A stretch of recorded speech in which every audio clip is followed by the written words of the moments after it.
ကျွန်တော်နာမည်ကလူကန်ပါကျွန်တော်ကအထက်တန်းကျောင်းသားတစ်ယောက်ဖြစ်ပြီးစေရေးဝါသနာရှင်တစ်ယောက်လည်းဖြစ်တယ်တခါမှမရောက်ဘူးတဲ့မော်ဒယ်ဆိုင်တစ်ဆိုင်နဲ့ဝင်လာလိုက်တယ်ဒီနေရာကတော်တော်ကြီးတာပဲဘလို့အမိုက်စားပစ္စည်းတွေရှိလဲကြည့်လိုက်အောင်မယ်ဒါတွေကစာတန်းထိုးထားတာတွေလားတန်လိုက်အိမ်မြောင်တစ်ခုမှာဘာလို့ဒီလိုထူးဆန်းတဲ့အမှတ်သားတွေရှိနေရတာလဲအိုးရုပ်မာတဲ့ကျွန်တွေငါ့ကိုပုံကံဖို့စူးစမ်းနေတာလားဆာရာဖီနာတကိုးကြီးမြင့်မြတ်တဲ့ဘရင်မကြီးကငါတို့ရဲ့ခြေနှင်းကုန်ဖြစ်လာလိမ့်မယ်လို့ဘသူထင်ခဲ့မှာလဲဒီနေ့မင်းရဲ့ဝိညာဉ်စွမ်းအားအများစုပိတ်ခံထားရတယ်မင်းတည်ရမယ်ဝိညာဉ်သွေးကြောတွေကိုသိမ်းယူလိုက်နတ်ပုံကမင်းတို့ကိုဘယ်တော့မှခွင့်လွှတ်မှာမဟုတ်ဘူးတေဆန်းဘာကြီးလဲဟဲ့ငါဘယ်ရောက်နေတာလဲဒါရုပ်ရှင်ရိုက်ကွင်းလားဒီဝစ်စုံတွေနဲ့အတုံးဆောင်တွေကမိုက်လိုက်တာမင်းကဘာတူလဲစဉ်းစားကြည့်ရအောင်လှုပ်ဝက်ဆန်းကျဲတဲ့ရှေးဟောင်းပစ္စည်းတစ်ခုအလင်းရောင်တစ်ချက်ပြီးတော့ကဘာတစ်ခုကနေတစ်ခုကိုဖြတ်တန်းရောက်လာတာဝိညာဉ်စွမ်းအားအကာအကွယ်မရှိဘူးဝိညာဉ်လမ်းကြောင်းလုံးဝမရှိတဲ့တာမန်လူတစ်ယောက်ပဲဟမ်အစစ်နှိတ်တာမန်လူတစ်ယောက်ကငါကိစ္စကိုဝင်ဆွတ်ဖက်ရဲတယ်ပေါ့မီးလုံးကြီးဘာလဲဟဲ့မီးလုံးကြီးတစ်လုံးဒါဘလို့မော်ပညာမျိုးလဲငါနဲ့လိုက်ခဲ့မင်းကဘာတူလဲဝိညာဉ်လမ်းကြောင်းအရေးရောင်တော့မရှိပဲကြင်ကြံသူတစ်ယောက်ကိုရင်ဆိုင်နိုင်တယ်ဒါဆိုကြည့်ရတာငါတကယ်ပဲတခြားကဘာတစ်ခုကိုကူးပြောင်းလာတာပဲသူမရဲ့ဝိယုံကခန်းထားတယ်တေချာပေါက်အရေးကြီးတဲ့လူတစ်ယောက်ဖြစ်မယ်လုံခြုံတဲ့နေရာရောက်မှကြံတာတွေမေးတော့မယ်ကျွန်တော်ကကြင်ကြံသူမဟုတ်ဘူးကျွန်တော်တိုက်ခိုက်တာကနီးပြူဟာနဲ့ဝိညာဉ်လမ်းကြောင်းတို့ဘာလို့နဲ့မဟုတ်ဘူးကြည့်ရတာတယောက်ယောက်ကမင်းကိုလိုက်ဖမ်းနေတာထင်တယ်အပေးယူတစ်ခုလုံးမလားကျွန်တော်မင်းကိုအန်ရကနေကဲထုတ်မယ်မင်းကကျွန်တော်ရဲ့ကိုယ်ပိုင်ကြံပေးအဖြစ်ကျွန်တော်ညွှန်ကြားချက်ကိုလိုက်နာရမယ်ဒီချိန်စာကိုဖျက်ဖို့တာမန်လူတယောက်ရဲ့စိတ်ဆန္ဒလိုအပ်တယ်ဒါကံကြမ္မာဖြစ်နိုင်တယ်အဲ့ဒီခွေးကောင်တွေလိုက်မိလာနေပြီကောင်းပြီမင်းရဲ့တတ်မှတ်ချက်ကိုငါလက်ခံတယ်ဒါပေမဲ့မင်းတစ်ခုခုလုပ်ဖို့ကြိုးစားရင်ငါရက်ဆက်မှာကိုအပြစ်မတင်နဲ့ဟာဟာဟာမြင့်မြတ်တဲ့ဘရင်မကြီးကအစ်စ်နဲ့တာမန်လူတယောက်ရဲ့အကာအကွယ်လုပ်နေတာလားတကယ်ဟာတာပဲဒီတာမန်လူနဲ့အတူဒီမှာပဲတည်လိုက်တော့ဒီကောင်လက်မလျှော့ဘူးပဲတင်ငန်းစာပေးရတော့မယ်တခင်ကြီးမတိုက်ပါနဲ့တော့ကျွန်တော်အရှုံးပေးပါတယ်ဒီမိမကိုတခင်ကြီးစီအပ်ပေးမယ်ကောင်းတယ်ကို့နေရာကိုတည်သားပဲတာမန်လူဒါပေမဲ့တခင်ကြီးဒီမိမကအဖိုးတန်တဲ့ပုံပဲလက်လွဲပေးတာအတွက်စုကြည်တော့ရတဲ့နေမဟုတ်လားဟမ်တာမန်လူတယောက်ကငါတို့နဲ့ဈေးညီရဲတယ်ပေါ့လာပါတခင်ကြီးစိတ်မဆိုးပါနဲ့ဈေးတစ်ခုသဘောတူလို့ရပါတယ်အရှက်မရှိတဲ့တစ္ဆာဖောက်ငါ့ကိုရောင်းစားရဲတယ်ပေါ့ငါမှကြမ်းတဲ့စွမ်းအားနည်းနည်းရှိသေးတယ်ဒါယူလိုက်ဝက်ဝင်ဖြန်းစေးအာမျက်လုံးတွေဒါဘလို့မော်ပညာမျိုးလဲငါ့ကိုလှုပ်လူလိန်တစ္ဆာဖောက်ငါမင်းကိုကဲနေတာပါသူတို့နောက်လိုက်တော့နှစ်ယောက်လုံးကိုတတ်လိုက်ဟေးနိုးဦးငါရှိမှမတည်နဲ့ဖတ်လို့ရမှာမဟုတ်လားချစ်ဖွယ်တောင်းပန်ပါတယ်ခဏနားလည်မှုလွဲတာပါကျွန်တော်မင်းကိုကဲနေတာခုနကမင်းအသက်ရှူရတော့မလို့ဒီလိုနဲ့ငါ့ကိုကဲတာလားဒါကိုပါဆက်ချင်းအသက်ရှူပေးတာလို့ခေါ်တယ်ကျွန်တော်မကယ်ခဲ့ရင်မင်းအခုတေးလောက်ပြီမင်းခုနကငါ့ကိုဘာလုပ်လိုက်တာလဲအဲ့ဒါကိုခဏမေးထားလိုက်မင်းတန်ရာကိုကူးတောက်ဖို့လိုတယ်ပတိစီပေးမယ်ဒါတွေကဘာတွေလဲဘာလို့ပုံစံထူးဆန်းနေတာလဲဒါပိုးသက်စေယောဂပိုးဝင်တာကိုကာကွယ်ပေးတယ်မကောင်းဘူးတန်ရာကအရန်နဲ့တယ်ပိုးဝင်နိုင်တဲ့အန္တရာယ်ရှိတယ်ပတိစီဝဆေးထိုးဖို့လိုတယ်မင်းဘာလုပ်နေတာလဲဒါပတိစီဝဆေးတန်ရာပိုးမဝင်အောင်ကာကွယ်ပေးတာမင်းတန်ရာကပြင်းထန်လို့နဲ့အပေါ်ရန်ဆေးနဲ့တွေမရဘူးအခုငါ့ကိုဘာလုပ်ဦးမလို့လဲခုနကတော့ငါ့ကိုဝိညာဉ်ကြောက်တွေနဲ့လဲရောက်မှုလုပ်တယ်အခုတော့ဒီထူးဆန်းတဲ့အကြီးနဲ့ထိုးချင်နေပြန်ပြီအဲ့ဒါကအသက်ရှင်ဖို့အတွက်လုပ်ခဲ့တာအခုတော့ကျွန်တော်တကယ်ကယ်နေတာမင်းငါ့ကိုမထိခိုက်ဘူးလို့ဘလို့ယုံရမှာလဲဒီအထဲမှာအစိတ်တွေပါနေတာလည်းဖြစ်နိုင်တယ်ဒါအစိတ်မဟုတ်ဘူးအသက်ကယ်စေးကြည့်ကျွန်တော်အရင်စမ်းပြမယ်တွေ့လားဘာမှမဖြစ်ဘူးမင်းအဖျားတက်နေတယ်ဒဏ်ရာရောင်နေပြီဒီဆေးမထိုးရင်အန္တရာယ်ဖြစ်လာလိမ့်မယ်ဘာကြောင့်မင်းကိုယုံရမှာလဲဘာလို့လဲဆိုတော့ကျွန်တော်ခုနကပါဆက်ချင်းအသက်ရှူပေးပြီးမင်းအသက်ကိုကယ်ခဲ့တယ်မင်းကိုထိခိုက်စေချင်ရင်အဲ့ဒီနေရာမှာပဲတေးခွင့်ပေးလိုက်မှာပေါ့ကောင်းပြီဒီတစ်ခါတော့မင်းကိုယုံမယ်ဒါပေမဲ့တခုခုလုပ်ဖို့ကြိုးစားရင်တနာညာတာမှုကိုမမျှော်လင့်နဲ့စိတ်လျှော့ပါကျွန်တော်ဘာလုပ်နေလဲဆိုတာသိတယ်ငြိမ်ငြိမ်နေဘာလို့ငါ့ကိုကယ်တာလဲလူတစ်ယောက်တေးတာကိုထိုင်ကြည့်မနေနိုင်လို့ပေါ့မင်းကငယ်လဲငယ်တယ်လှလဲလှတယ်ပြီးတော့အရေးကြီးတဲ့လူတစ်ယောက်လည်းဖြစ်ပုံရတယ်မင်းကိုကယ်တာကကျွန်တော်အတွက်အကျိုးရှိတာပေါ့ချိုတာတဲ့စကားတွေပြောတတ်တဲ့လူလိမ်မင်းရဲ့တရုတ်မှန်ပေါ်လာပြီပြီးသွားပြီပရိစီဝဆေးထိုးပြီးပြီအခုဘယ်လိုခံစားရလဲတကယ်တော့အများကြီးတက်တာသွားပြီမင်းမှာဝိညာဉ်စွမ်းအားလုံးဝမရှိပဲဒီလောက်အံ့ဩဖွယ်စွမ်းရည်တွေပိုင်ဆိုင်ထားတယ်ဒီနေရာကစိတ်သုံးနေမြေပဲငါကဆာရာဖီနာမြင့်မြတ်နဲ့အေကာရီဒီကဘာကိုနှစ်တစ်ထောင်ကြာအုပ်ချုပ်ဖို့နတ်ဖုံကဆေးလွတ်ထားတာခဏနေဦးကြင်ကြံရေးကဘာလားနတ်အေကာရီလားငါတကယ်ပဲစိတ်ကူးရင်ဝတ္ထုတွေကိုရောက်လာတာလားငါကိုတိုက်ခိုက်ခဲ့တဲ့ကြင်ကြံသူတွေကကောင်းကင်နဲ့ဆိုင်ကိုင်းကပဲသူတို့ကဝိညာဉ်သွေးကြောတွေကိုသိမ်းယူပြီးကောင်းကင်နဲ့မြေကြီးရဲ့ဟန်ချက်ညီမှုကိုဖျက်ဆီးခဲ့တယ်ငါကစုံစမ်းဖို့လာခဲ့တာဒါပေမဲ့သူတို့ကငါအတွက်ထောင်ချောက်ဆင်ထားခဲ့တယ်အခုငါရဲ့ဝိညာဉ်စွမ်းအားအများစုပိတ်ချုပ်ခံထားရတယ်ဒါကြောင့်ဒီအခြေအနေထိရောက်လာတာပဲဒါဆိုမင်းကဒီနေရာရဲ့အမြင့်ဆုံးအုပ်ချုပ်သူပေါ့အခုငါမင်းကိုကယ်ထားပြီးပြီဆိုတော့စုတစ်ခုခုတော့ရတဲ့နေမဟုတ်လားစုလားဘလို့စုမျိုးလဲရွှေငွေလျှို့ဝှက်ကျင့်စဉ်စာအုပ်တွေဒါမှမဟုတ်ပါလဲလူဆိုးကောင် မင်းမှမကောင်းတဲ့ရည်ရွယ်ချက်တွေရှိမှန်းငါသိတာပဲဟိမင်းအတွေ့တွေဘယ်ရောက်သွားတာလဲငါဆိုလိုတာကယာရုတစ်ခုခုပေးတာမျိုးလေအိုးအဲ့ဒါကိုဆိုလိုတာလားဒါဆိုဘာများတောင်းရမှာလဲလူသားတွေကတကယ်လောဘကြီးကြတာပဲဒါပေမဲ့မင်းကအသက်ကိုကယ်ခဲ့တယ်မင်းကိုစုချတင်တယ်ဒါပေမဲ့ငါဝိညာဉ်စွမ်းအားတွေပိတ်ချုပ်ခံထားရတော့လွတ်မြောက်ပြီးမှပဲစုပေးနိုင်မယ်အကြီးကဲဒီနေရာပဲအဲ့ဒီတာမန်လူကအေဂရီကိုဒီအဆောက်အဦထဲခေါ်လာခဲ့တာအဲ့ဒီတာမန်လူကထူဆန်းတယ်သူ့မှာဝိညာဉ်စွမ်းအားလုံးဝမရှိဘူးဒါပေမဲ့မထင်မှတ်ထားတဲ့လက်ကွက်မျိုးစုံတုံးပြီးငါတို့ကိုအံ့ဩစေခဲ့တယ်တာမန်လူတယောက်ကကောင်းကင်နက်ဆိုင်ကိုင်းရဲ့နေမြေမှာပြဿနာရှာရဲတဲ့ပေါ့ဆာရာဖီနာထွက်လာပြီးတေချင်းကိုရင်ဆိုင်လိုက်မြန်ပြီးအောင်ငါလုပ်ပေးမယ်နတ်ဝိညာဉ်အဆင့်ကြင်ကြံသူပြီးသွားပြီငါတို့အသက်မရှင်နိုင်တော့ဘူးမင်းလွတ်နိုင်သေးတုံးထွက်သွားလိုက်အသက်ရှင်နိုင်တော့သေးတယ်မင်းကငါ့ကိုတေးဖို့ထွက်သွားခိုင်းနေတာလားငါဝိညာဉ်စွမ်းအားတွေပိတ်ချုပ်ခံထားရတယ်နတ်ဝိညာဉ်အဆင့်ကြင်ကြံသူကိုမရှင်နိုင်ဘူးပြီးတော့မင်းကတာမန်လူတယောက်ပဲဒီမှာနေရင်တေးတန်ကြတာနဲ့အတူတူပဲသွားတော့ငါမင်းကိုကယ်မယ်လို့ပြောထားတယ်ဘလောက်အနေရများပါစေနောက်မဆုတ်ဘူးငါကဂတိတည်တဲ့လူပဲသူကအမြဲတမ်းမလေးမနက်နဲ့နေတတ်ပေမဲ့တကယ်ကုန်တိတ်ခါရှိတဲ့လူတယောက်ပဲဒါငါမှကြမ်းတဲ့နောက်ဆုံးစွမ်းအားပဲယူထားလိုက်မလုံနဲ့မင်းအသက်ကိုကယ်နိုင်တော့တယ်မဟာမိတ်ကာကွယ်ရေးစွမ်းအားထည့်သွင်းမှုလက်ခံပြီးတန်ရှင်းမြင့်မြတ်လက်နက်တိုက်စနစ်စတင်အသက်ဝင်ပြီးအမှတ်များဖြင့်ခင်မီပစ္စည်းများလဲလှယ်နိုင်သည်လက်ရှိလက်ကျန်အမှတ်တရအကြံပြုရွေးချယ်မှုကိုကျိုးစွန့် drone အုပ်စုကိုကျိုးစွန့် drone တွေလားဒါပဲယူမယ်ဒါကဘာကြီးလဲမကြခင်သိရလိမ့်မယ်ဆာရာဖီနာမြင့်မြတ်တဲ့အေဂရီကြီးကတာမန်လူတယောက်ရဲ့နောက်မှာပုံနေတာလားတနာစရာကောင်းလိုက်တာမင်းဘာလို့ဖို့စီစဉ်နေတာလဲအပြင်မှာနတ်ဝိညာဉ်အဆင့်ကြင်ကြံသူတယောက်ရှိတယ်တာမန်နီလန်းတွေနဲ့သူ့ကိုချစ်ရအောင်ထင်မှာမဟုတ်ဘူးစိတ်အေးထားငါလက်ထဲကဟာကတာမန်မဟုတ်ဘူးဆာရာဖီနာနောက်ဆုံးအခွင့်အရေးပေးမယ်ထွက်လာပြီးတေချင်းကိုလက်ခံလိုက်မဟုတ်ရင်ဖြစ်လာမယ့်ကိစ္စတွေအတွက်ငါ့ကိုအပြစ်မတင်နဲ့တနာစရာလှည့်ကွက်လေးတွေပဲအကြီးကဲထိသွားပြီမဖြစ်နိုင်ဘူးငါရဲ့မတိမျိုးအကာကွယ်ဒါဘယ်လိုဖြစ်နိုင်မှာလဲဒီဟာတွေကဘာတွေလဲမင်းကနတ်ဝိညာဉ်အဆင့်ကြင်ကြံသူကိုတောင်ဒဏ်ရာရအောင်လုပ်နိုင်တယ်မပြီးသေးဘူးကြီးတစ်ချက်တော့ကြံသေးတယ်သူတို့လာနေပြီပြေးစာရဒီနေ့ရှက်စရာကိုငါမှတ်ထားမယ်နောက်ဆုံးတော့သူတို့ထွက်သွားပြီမင်းတကယ်ဘာတူလဲဒီလိုစွမ်းအားတွေဘယ်လိုရှိနေတာလဲငါပြောပြီးသားပဲငါကတာမန်လူတယောက်ပါခုနကမင်းသုံးခဲ့တဲ့လက်နက်ကနတ်ဝိညာဉ်အဆင့်ကြင်ကြံသူရဲ့မတိမျိုးကာကွယ်ကိုဖျက်ဆီးနိုင်ခဲ့တယ်မင်းဘယ်လိုလုပ်တာမှဖြစ်နိုင်မှာလဲဒီကိစ္စကိုထားလိုက်တော့မင်းတရားတွေတော်တော်တက်တာလာပြီပဲအခုတော့ငါမင်းကိုကဲနေတာယုံပြီလားဟုတ်တယ်ငါမင်းကိုအထင်လွဲခဲ့တယ်ပြီးတော့အဲ့ဒီပစက်ချင်းအသက်ရှူပေးတာကလည်းတကယ်အကူအညီဖြစ်ခဲ့တယ်အခုမင်းနာမည်ပြောပြပါမင်းဘယ်ကလာတာလဲကျွန်တော်နာမည်လိုကန်ပါကျွန်တော်တခြားကဘာကလာတာတခြားကဘာလားအဲ့ဒါဘယ်လိုနေရာမျိုးလဲမင်းတို့ကဘာနဲ့လုံးဝမတူတဲ့ကဘာတစ်ခုပေါ့ငါတို့စီမှာကြင်ကြံသူတွေမရှိဘူးဝိညာဉ်စွမ်းအားလည်းမရှိဘူးဒါပေမဲ့သိပ္ပံနဲ့နည်းပညာတော့ရှိတယ်ရိုးရိုးပြောရရင်ကျွန်တော်တခြားကဘာကနေကူးပြောင်းလာတာပါနားလည်ပြီဒါကြောင့်ပဲမင်းမှာကြင်ကြံမှုမရှိပဲဒီလောက်အံ့ဩဖွယ်စွမ်းရည်တွေရှိနေတာကိုဒါဆိုမင်းကပုံမြင့်တဲ့လောကကလာတာပဲတကယ်တခြားလောကပညာရှိကြီးတခြားလောကပညာရှိကြီးလားဝိညာဉ်စွမ်းရည်မတုံးပဲဒီလိုစွမ်းအားမျိုးပိုင်ဆိုင်နိုင်တာတခြားလောကပညာရှိကြီးပဲဖြစ်နိုင်တယ်ငါမျက်စိကန်းခဲ့တာပဲမင်းကိုမမြင်နိုင်ခဲ့ပဲဆိုးဆိုးရွားရွားဆက်ဆံခဲ့မိတယ်သူမကငါ့ကိုတကယ်ပဲတခြားလောကပညာရှိကြီးလို့ထင်နေတာပဲခွင့်လွတ်ပေးပါဆရာကြီးလိုကန်ကျမအရန်ပြမိပါတယ်ကျွန်တော်3ရက်တောင်ဘာမှမစားရသေးဘူးဗိုက်စာနေတာလားတိုက်ဆိုင်ကျမစီမှာစားစရာရှိတယ်ဒီတော်တွင်3ချက်ပြုတ်ရေးပစ္စည်းတွေကဘာတွေလဲမိမွေးပြီးအစားအစာချက်ဖို့3တာတွေပါဒါကကွင်းစင်းရိတ်ခါအပူပေးလိုက်ရင်စားလို့ရပြီအရင်ဒီဟာစားပြီးဗိုက်ဖြည့်ထားလိုက်ခဏနေရင်အစားအသောက်အစင်းသင်းဖြစ်တော့မယ်ဒါကဘာလဲအရန်ချိုတာပဲဒါကချောကလက်စွမ်းအင်ပါစွမ်းအားကိုမြန်ပြန်ဖြည့်ပေးတယ်တတိထားပူတယ်ဖြည်းစားနေမနေနဲ့ကျွန်တော်လာတဲ့နေရာမှာဒီထက်ကောင်းတဲ့အစားအစာတွေအများကြီးရှိတယ်ဘာဖြစ်တာလဲနေမကောင်းဘူးလားမဟုတ်ဘူးမဖျားဘူးငါရဲ့အတွင်းဦးတိုင်ပေါ်ကတစိတ်ကနည်းနည်းရော့လာတယ်လို့ပဲဒီအစားအစာကဝိညာဉ်တစိတ်ကိုတောင်ဖြတ်နိုင်တယ်တကယ်ပြောနေတာလားကျေးဇူးတင်ပါတယ်ဆရာကြီးလိုကန်ဒီကျေးဇူးကိုကျွန်မပြန်ဆက်ပါမယ်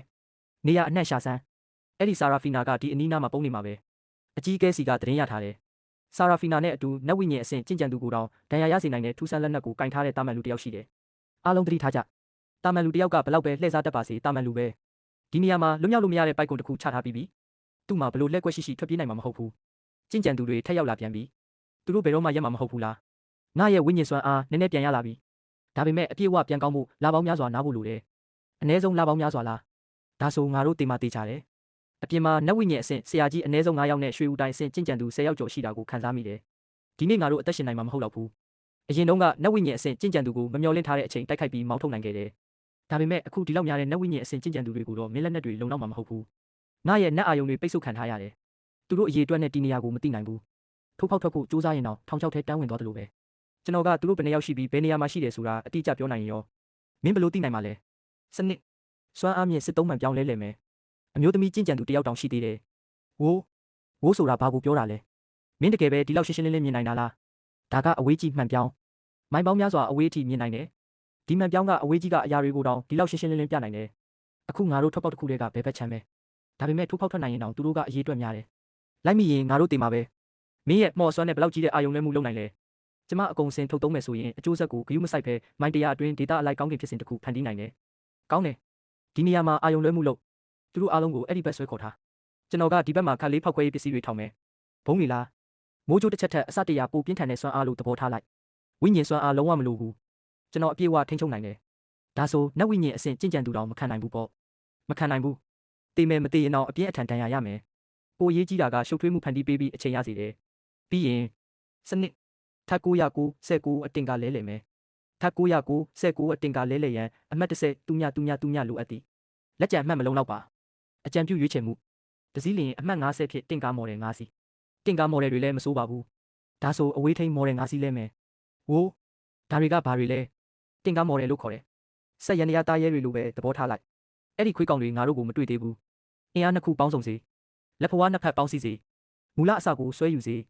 ရွှေရောင်အလင်းကောင်းကင်တခွင်ဖြန့်ကျက်စေကောင်းကင်အလင်းထွက်ပေါ်စေဟိုဘက်ကိုကြည့်အဲ့ဒါဆာရာဖီနာအတင်းအကျပ်ထိုးဖောက်နေတဲ့ပုံပဲမဟုတ်ဘူးသူမဦးတိုင်တစိတ်ကိုချိုးဖျက်နေတာဒါကောင်းကင်ဖြစ်စဉ်ပဲအခုချက်ချင်းတားဆန်းဒီလောက်ကြာအောင်ရှာပြီးမှနောက်ဆုံးတော့တွေ့ပြီသူမကိုထပ်မလို့စေနဲ့ဒီဘက်ကိုရွှေ့ကြငါမှရှိသမျှအကုန်သုံးပြီးပြီကျန်တာမင်းအပေါ်ပဲမူတည်တယ်ကောင်းပြီသူမဘယ်မှာလဲဆာရာဖီနာဘယ်မှာလဲသူမဒီအနီးနားမှာပဲရှိရမယ်အားလုံးနေရာအနှက်ရှာကြ3 2 1ဖြစ်ဝိုးဒီနတ်ဝိညာဉ်အစင်းနဲ့ရွှေဦးတိုင်းအစင်းကြင်ကြံသူတွေအကုန်လဲကျသွားပြီဘာဖြစ်သွားတာလဲအကြီးကဲတွေဘလို့ဖြစ်သွားတာလဲဒါတွေကနတ်ဝိညာဉ်အစင်းကြင်ကြံသူ6ယောက်လေဒီလိုစွမ်းအားမျိုးကဦးတိုင်းပိတ်ခံထားရတဲ့သူစီကလာနိုင်မှာမဟုတ်ဘူးနောက်ွယ်မှာလှုပ်ဝက်ဆရာကြီးတယောက်ရှိရမယ်ဒီနေ့ညီကိုတွေအများကြီးဆုံးရှုံးခဲ့ရတယ်ဒီကိစ္စမပြီးသေးဘူးဆာရာဖီနာကိုဖမ်းရမယ်သူမကိုရှာကြကြည်စမ်းအဲ့ဒါဘာကြီးလဲထူးဆန်းလိုက်တာအရန်ထူးဆန်းတယ်ခေါင်းလည်းမရှိကိုယ်ထဲလည်းမရှိနောက်ဆုတ်ကြဒီချိန်စာတင်တဲ့အရာကြီးသူ့စွမ်းအားကနတ်ဝိညာဉ်အဆင့်အထုတ်ထိန်နဲ့ရှင်နိုင်တယ်တွားကြပြေးကြအဲ့ဒီအရာနဲ့ဝေးနေကြစောစောကကြားခဲ့ရတဲ့မိုးချင်းတန်လိုပောက်ကွဲမှုကြီးကဒီအရာကနေလာတာပဲဖြစ်ရမယ်အားလုံးနောက်ဆုတ်ကြမကြည့်နေနဲ့တော့ကျန်တဲ့သူတွေလိုက်မမိခင်ဒီကနေထွက်သွားကြရအောင်ငါစွမ်းအားတွေအကုန်လုံးနှီးပါသုံးပစ်လိုက်ရပြီးငါဒီထက်ပိုပြီးမသွားနိုင်တော့ဘူးထင်တယ်ဒါဆိုငါမင်းကိုပိုးသွားပေးမယ်လေမင်းကငါ့ကိုပိုးမယ်ဟုတ်လားအချိန်မဖြုံးနဲ့တော့သူတို့မကြခင်ငါတို့ကိုလိုက်မိလာတော့မယ်ဒီနေ့မင်းသာမရှိခဲ့ရင်ငါတကယ်ဒီနေရာမှာတည်သွားလောက်ပြီတောင်းခံထားငါတို့ဆက်သွားရမယ်သူတို့အားလုံးကိုလုံးဝလွတ်အောင်ရှောင်ပြီးမှအနားယူလို့ရမယ်လိုကန်မင်းပါလို့ငါ့ကိုကဲဖို့ဒီလောက်ထိစွန့်စားခဲ့တာလေငါတို့ရဲ့သဘောတူညီချက်ကြောင့်ပဲလာ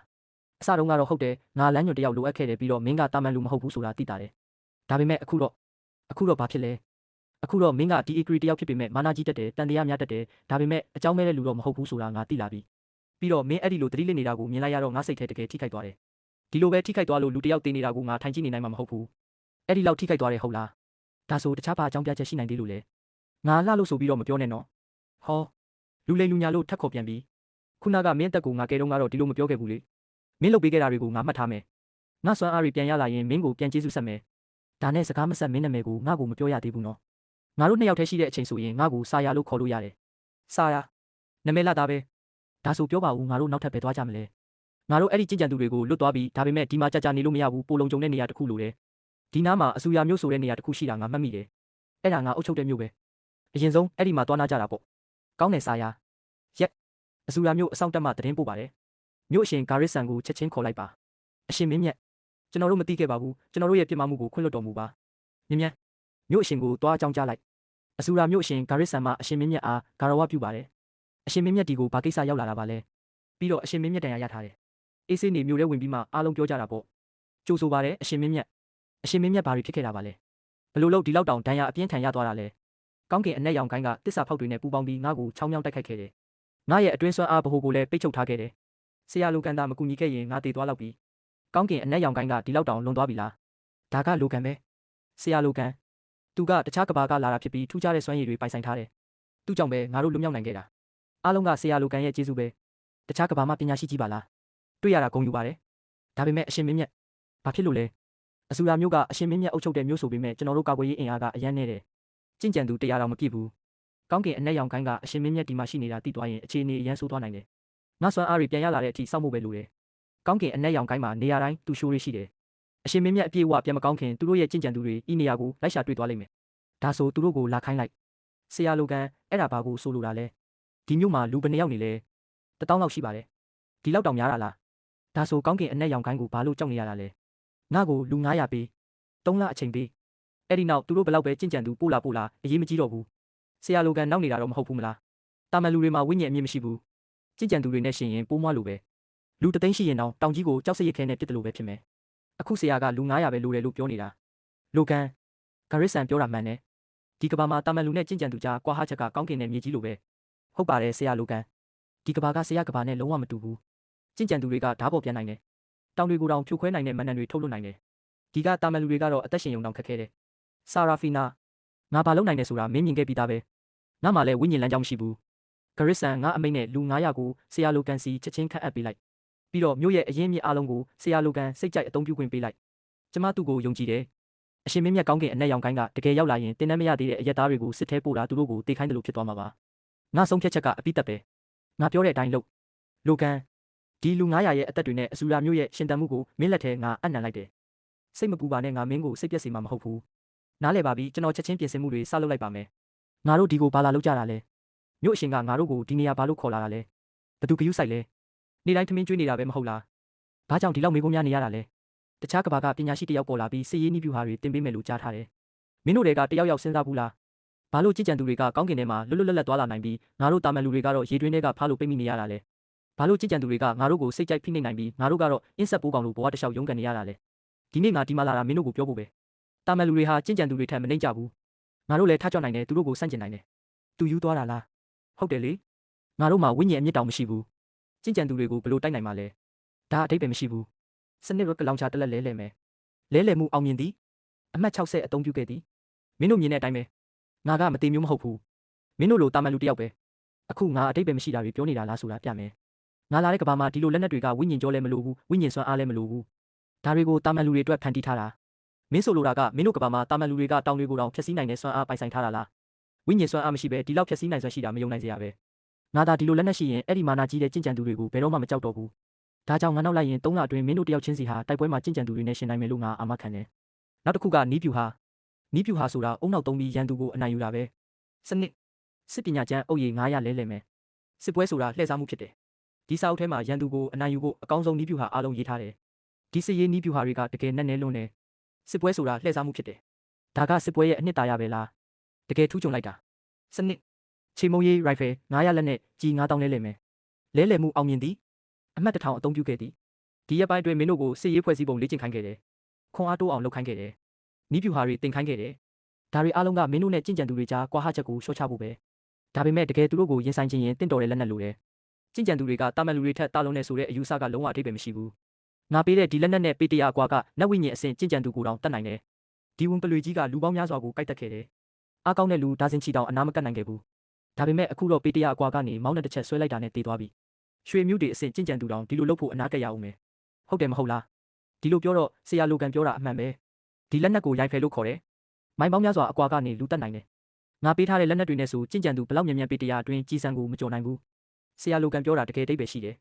ငါကအဲ့ဒီကြင်ကြံသူတွေကိုအမြဲမုန်းခဲ့တာအခုတော့ဆရာလိုကန်ရဲ့လက်နက်တွေနဲ့ပြန်တိုက်နိုင်ပြီပေတရာအကွာမှာရိုင်ဖယ်ကမြန်တယ်10ပေအတွင်းဆိုပုံမြန်ပြီးပိုတိကြတယ်ခဏလေးအတွင်းအသက်တစ်ချောင်းယူနိုင်တယ်ထူးခြားတဲ့ပါရမီတောင်မလိုဘူးနတ်ဝိညာဉ်အဆင့်ကြင်ကြံသူတောင်မရှင်းနိုင်ဘူးလာမယ့်ရက်တွေမှာပုံမှန်လေ့ကျင့်မှုအပြင်ပြစ်ခတ်ရေးလေ့ကျင့်ရမယ်ဒီလက်နက်တွေရဲ့စွမ်းအားအလုံးကိုကျွမ်းကျင်အောင်လုပ်ရမယ်ဆရာလိုကန်တက်တော်ရကြောရှိပါစေဆရာလိုကန်တက်တော်ရကြောရှိပါစေဒီရက်ပိုင်းအတွင်းမင်းတို့အားလုံးရိုင်ဖယ်ကိုကျွမ်းကျင်သွားပြီအခုငါ3ယောက်တစ်ဖွဲ့တိုက်ခိုက်ရေးဖွဲ့စည်းပုံကိုတင်ပေးမယ်3ယောက်တစ်ဖွဲ့တိုက်ခိုက်ရေးဖွဲ့စည်းပုံလားအဲ့ဒါဘာလဲ